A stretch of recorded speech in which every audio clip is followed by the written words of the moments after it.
Deep work. It's high value, high concentration work which must be done without interruption. At first, I couldn't relate to Cal Newport's concept because he's a computer scientist involved in understanding intricate nuances of coding, etc. The more I let it sink in, the more I saw that deep work paralleled what I was doing in my 20s, locked away in my studio, not doing much besides applying paint to canvases.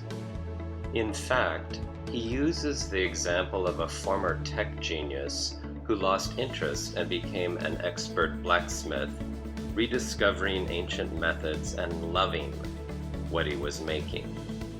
The book made me own the fact that jumping from project to project without finishing any of them wasn't a matter of my style. It was a bad habit I had developed over time. In part, that's because while I was trying to write or design something at my computer, I zoomed off into web surfing and YouTube, where one entertaining thing leads to another. An hour has gone by, but I haven't really accomplished anything. I started to notice that and found it not so hard to stay on task. I have been an enemy of multitasking for more than a few years. Every study I've read shows it causes one to do two or more things in a way that is mediocre. Specifically, in my visual thinking class, I teach methods for enhanced creativity, and I know there is no better way to screw up your own innovation thinking than to mix brainstorming with critique and analysis.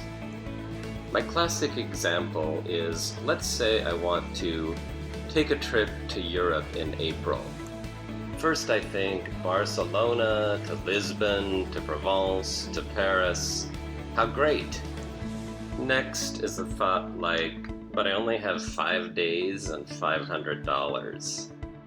At that point I gesture with my hand pointing at my foot, thumb as a gun trigger. Bang! I just shot myself in the foot. A piece of creative advice. Separate the dreaming from the analysis and critique. Next up, I'll discuss why Cal Newport says you should probably quit all social media.